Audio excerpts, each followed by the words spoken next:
Hello বন্ধুরা, good morning. আমি সঙ্গীতা। আমার নতুন একটা ব্লগে তোমাদেরকে অনেক অনেক ওয়েলকাম আর ভালোবাসা। কেমন আছো তোমরা সবাই? আশা করছি ভালো আছো আর সুস্থ আছো। আমরাও না বেশ ভালো আছি। আর আজকে হচ্ছে সোমবার, এখন ঘড়িতে বাজে সকাল 7টা। তোমাদেরকে সাথে নিয়ে আজকের ব্লগটা এখান থেকে শুরু করছি। আই হোপ আজকের ব্লগটা তোমাদের একটু হলেও ভালো লাগবে। আজকে তো বাইরের ওয়েদারটা পুরো চারিদিকে বৃষ্টি আর জলমগ্ন হয়ে রয়েছে, তাই সকালবেলা চাটা একটু আদা দিয়ে করে নিলাম আর তারপর সমস্ত কাজ সেরে নিচ্ছি। আজকে তো সোমবার, আমার পুজো দেওয়ার চাপটা নেই, তাই ভাবলাম আজকে অনেকগুলো কাজ আছে, সেগুলো আগে করে নিয়ে তারপরে স্নানটা করব। কালকেই এসেছি মাসি বাড়ি থেকে ঘুরে, আবার আজকের দিনটা থেকে কালকে আবার বেরিয়ে যাব সমুদ্রের খোঁজে। তো সেই জন্য আজকে তো অনেকগুলো কাজ, তার মধ্যে বাইরে যা বৃষ্টির ওয়েদার, ভীষণই বাজে লাগছে। বৃষ্টির দিনগুলো এমনিতে তো ভালোই লাগে, কিন্তু কাজ করতে ভীষণই সমস্যা হয়। এই যে কালকে বেরিয়ে এসেছি, আজকে যদি জামা কাপড়গুলো না কেচে দিই, অন্তত তোদের জামা কাপড়গুলো, তাহলে কিন্তু কালকে যে যাব তার আজকেই প্যাকিং করতে হবে।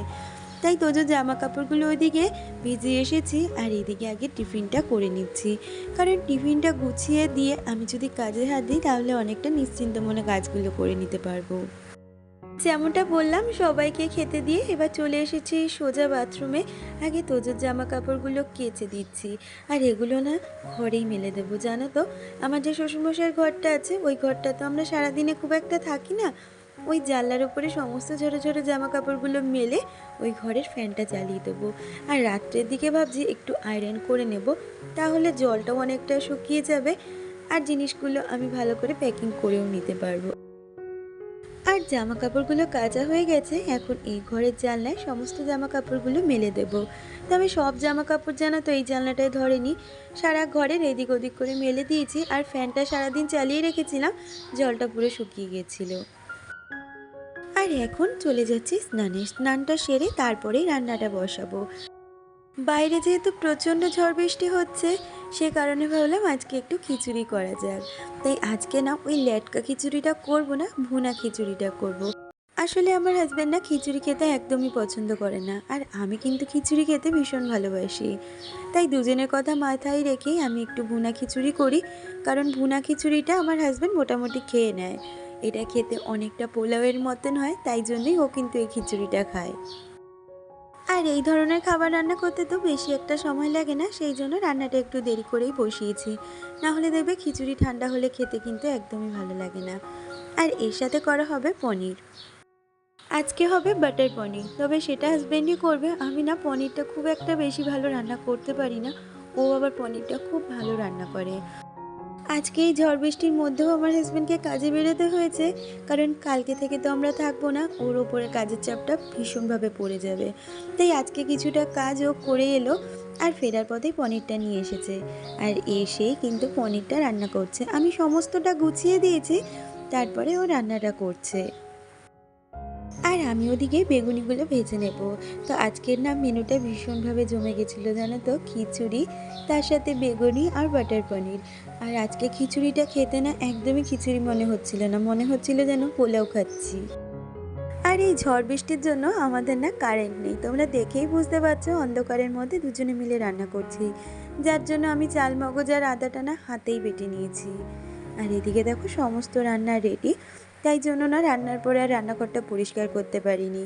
ভাবলাম খেয়ে দিয়ে রান্নাঘরটা পরিষ্কার করব, ততক্ষণে দেখলাম কারেন্টটাও চলে এসেছিলো।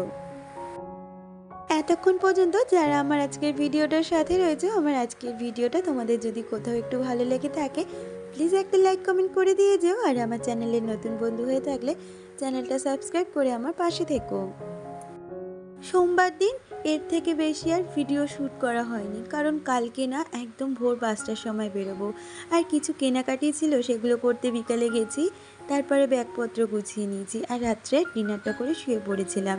আর এখন দেখো 5টা 20 বাজে, আমরা কিন্তু বাস ধরার উদ্দেশ্যে বেরিয়ে গেছি। আর এই দেখো বাসে উঠেও গেছি, সোজা চলে যাব দীঘায় সমুদ্রের খোঁজে। আমরা যতবারই দীঘায় যাই বাসে করে কিন্তু যাই, শুধু একবারই ট্রেনে করে যাওয়া হয়েছিল। আর এই দেখো বাস থেকে নেমে গেছি একদম সোজা দীঘায়। আর তারপরে ব্রেকফাস্টটা সেরে নিয়েছি, কারণ প্রচণ্ড খিদে পেয়েছিল, আর বাসে না বেশি একটা ভারী কিছু খেতে ইচ্ছা করে না, যদি বমি হয়ে যায়। ওল্ড দীঘায় খাওয়া দাওয়া সেরে চলে এসেছি নিউ দীঘার হোটেলে। তো আমরা এই হোটেলেই স্টে করেছিলাম। আমরা যতবারই দীঘায় আসি আমরা কিন্তু ওল্ড দীঘাতেই বেশিরভাগটা থাকি, তবে এবারে ভাবলাম একটু নিউ দীঘায় থাকা যাক। আর তার উদ্দেশ্য হচ্ছে সুইমিং পুল হলে আমরা হোটেলেই থাকবো বলে এবারে ডিসাইড করেছিলাম। কারণ কি বলতো, এই তো কালকেই গেল রেমাল, তো সমুদ্র এখন কিন্তু ভীষণ উত্তাল। সমুদ্রে গিয়ে না এবারে আর স্নানটা করা হয়নি। আর সেটা আমরা আগে থেকেই বাড়ি থেকে ভেবেছিলাম যে এবার হয়তো আর আমরা সমুদ্রে স্নানটা করতে পারবো না।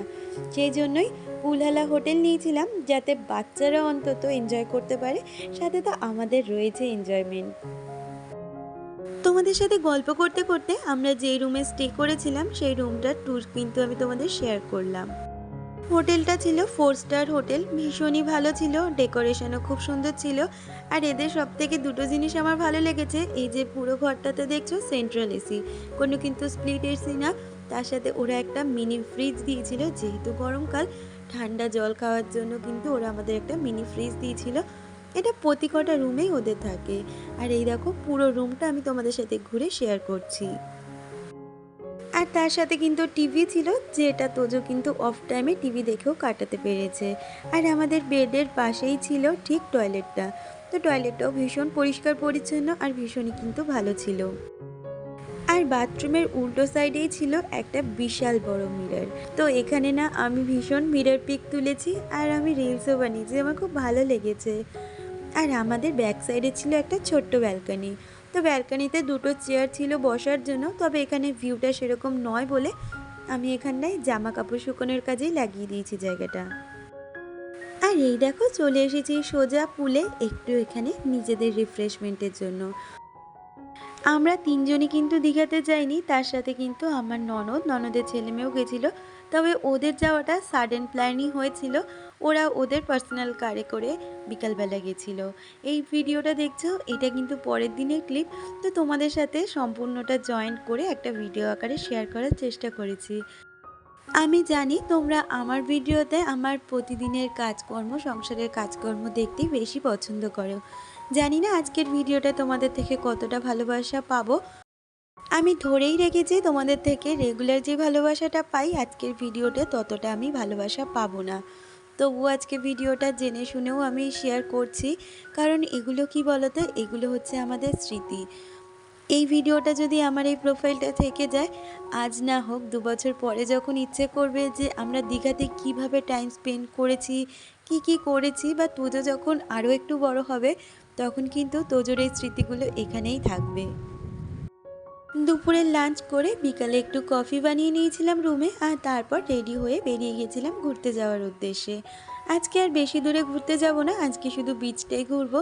আর আমাদের হোটেলটা এমনই ছিল, 2 পা হাঁটলেই কিন্তু একদম নিউ দীঘা বিচ, তো খুব সুবিধে ছিল। আর আজকে সন্ধ্যেটা বিচেই কাটাবো। সমুদ্র কি বলো তো, এমন একটা জায়গা, তুমি যদি একাও ওখানে বসে থাকো, তোমার যে দিন কোথা থেকে কেটে যাবে কেউ কিন্তু বলতে পারবে না। আর তারপর রাত্রিবেলা ডিনার করেছিলাম বাটার নান, তার সাথে ছিল চিলি চিকেন। পরের দিন ভোর 5টায় উঠে চলে এসেছিলাম সোজা বিচে। হাজব্যান্ড বলেছিল মোহনাতে চলো, ওখানে গিয়ে একটু মাছ টাছ দেখি বা মাছ টাছ নিয়ে আসি। তবে কি বলতো, প্রতিবার এসে ওই মোহনাতে যেতে আমার আর এখন ভালো লাগে না। সেই মাছের গন্ধ আসটানি, সেটা তো একদমই ভালো লাগে না। সেই জন্য বিচে সময় স্পেন্ড করে দুপুরের লাঞ্চ টাঞ্চ সেরে বিকাল আজকে বেরিয়ে গেছিলাম একটু ঘোরার উদ্দেশ্যে।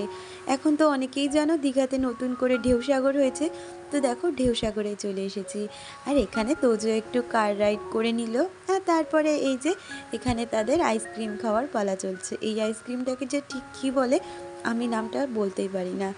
আর এখানে ভাগ্যি নিয়েছিল এই আইসক্রিমটা, মানে তিনজনে 3 রকমের ডিমান্ডিং আইসক্রিম ছিল। আজকের সন্ধ্যেটা কিন্তু এইভাবে এনজয় করে কাটিয়ে দিয়েছি। আর ওরা তো বেশিরভাগ সময়টা পুলেই কাটাচ্ছে, তো খুব এনজয় করেছি জানো তো। এই দুটো দিন এত ভালোভাবে কেটেছে, আমার তো বাড়ি আসতে ইচ্ছা করছিল না। তোজো তো ভীষণভাবে কান্নাকাটি করছিল বাড়ি যাব না বলে। তবে এই আনন্দ কিন্তু দুদিনের জন্যই হয়, সারা জীবনের জন্য কি হয় বলো তো। এবারে না সমুদ্রে গিয়ে স্নান করতেই পারিনি, কারণ প্রচুর সমুদ্রে বড় বড় ঢেউ দিচ্ছে। পুরীতেও না এত বড় বড় ঢেউ আমি কখনো দেখিনি। সেই জন্য সমুদ্রে তো নামতেই দিচ্ছে না। একদিন গেছিলাম, একটু ওই পাথরের ওপরগুলো বসে গা ভিজিয়ে চলে এসেছি। বেশিরভাগ সময়টা পুলেই আমরা কাটিয়ে নিয়েছি। আমরা যদি এবার পুলওয়ালা হোটেল না নিতাম তাহলে হয়তো দীঘা আসাটাই বৃথা হয়ে যেত। আজকে সকাল 10টার সময় রুম চেক আউট করে আমরা কিন্তু বেরিয়ে গেছিলাম তালসারির উদ্দেশ্যে। আর তালসারিতে কিছুটা সময় স্পেন্ড করে আমরা চলে এসেছি সোজা দীঘার ইস্কনে। আর ইস্কন থেকে আজকে দুপুরের লাঞ্চটা করে তারপরে কিন্তু বাড়ির উদ্দেশ্যে রওনা দেব।